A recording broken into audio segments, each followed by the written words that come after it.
Assalamualaikum warahmatullahi wabarakatuh. Perkenalkan, nama saya Indra Wayudi dengan NIM G1C121029. Di sini saya akan memaparkan salah satu materi dari mata kuliah Sejarah Aliran dalam Psikologi, yaitu Psikologi Gestalt. Dimulai dari pengertiannya. Psikologi Gestalt merupakan salah satu aliran psikologi yang mempelajari suatu gejala sebagai suatu keseluruhan atau totalitas. Data-data dalam psikologi Gestalt disebut sebagai fenomena atau gejala. Psikologi Gestalt ini dalam bahasa Jerman, Gestalt dalam bahasa Jerman adalah whole configuration, yang kira-kira mempunyai padanan arti sebagai bentuk atau konfigurasi. Pokok pandangan Gestalt adalah bahwa objek atau peristiwa tertentu akan dipandang sebagai sesuatu keseluruhan yang terorganisasikan dan keseluruhan lebih berarti dari bagian-bagian. Prinsip dasar dari psikologi Gestalt ini adalah yaitu interaksi antara individu dan lingkungan, disebut dengan perceptual field. Yang selanjutnya adalah prinsip-prinsip pengorganisasian. Prinsip-prinsip pengorganisasian ini ada kurang lebih 7. Yang pertama adalah prinsip hubungan bentuk dan latar atau figure and ground relationship, yaitu menganggap bahwa setiap bidang pengamatan dapat dibagi dua, yaitu figur bentuk dan latar belakang. Penampilan suatu objek berukuran seperti ukuran, potongan, warna, dan sebagainya. Yang kedua adalah prinsip kedekatan atau proximity, bahwa unsur-unsur yang saling berdekatan, baik waktu maupun ruang, dalam bidang pengamatan akan dipandang sebagai satu bentuk tertentu.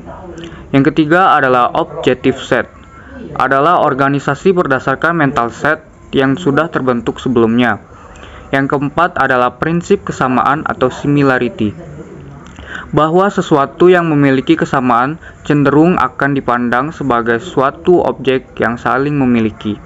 Yang kelima adalah prinsip arah bersama atau common direction, bahwa unsur-unsur bidang pengamatan yang berada dalam arah yang sama cenderung akan dipersepsi sebagai suatu figur atau bentuk tertentu.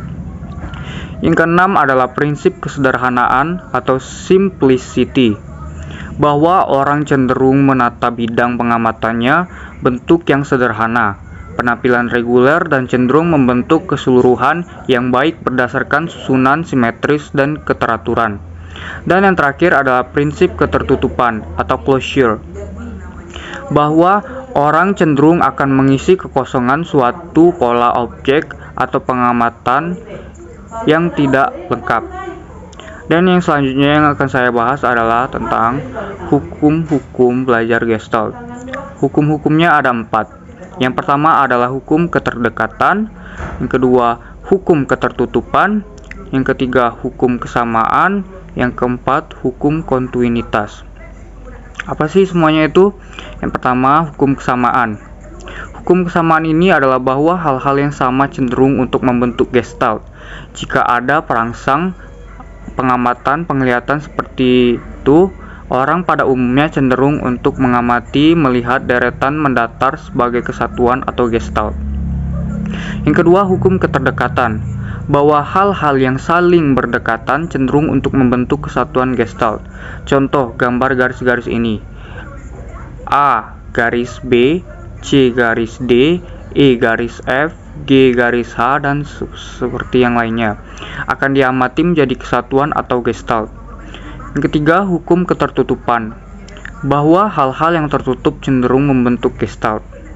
Yang keempat atau yang terakhir adalah hukum kontinuitas, bahwa hal-hal yang kontiu atau yang merupakan kesinambungan kontinuitas yang baik akan mempunyai tendensi untuk membentuk kesatuan atau Gestalt.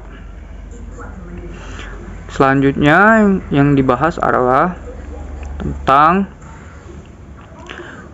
aplikasi teori Gestalt dalam dunia pendidikan, yaitu belajar dilakukan dengan cara yang pertama, belajar dimulai dari suatu keseluruhan. Yang kedua, keseluruhan memberikan makna pada bagian-bagian.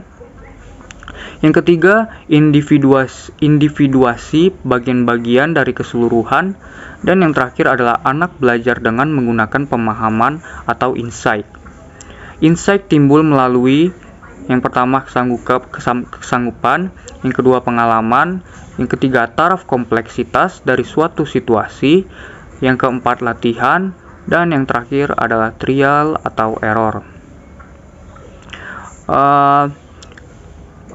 Yang terakhir adalah sejarahnya. Sejarah dari teori belajar Gestalt adalah merupakan teori belajar yang dikembangkan oleh Max Wertheimer.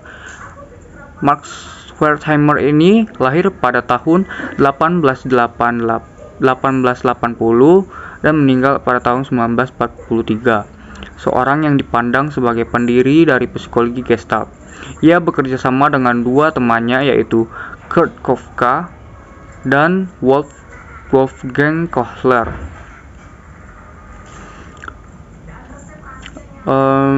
Selanjutnya adalah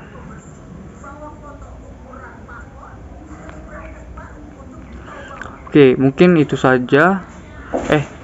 Tunggu, yang ini ada eksperimen dari Wertheimer. Ini kita bahas. Eksperimennya yaitu tentang pengamatan visual.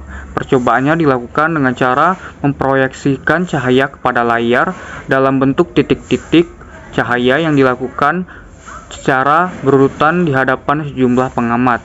Dan yang kedua ada dari eksperimen Kohler, melakukan eksperimennya dengan menggunakan simpanse sebagai subjeknya yang ditempatkan dalam suatu kandang. Mungkin itu saja yang saya bahas tentang psikologi Gestalt. Mungkin kalau ada lebih kurang saya mohon maaf. Saya akhiri dengan wabillahi taufik wal hidayah. Wassalamualaikum warahmatullahi wabarakatuh.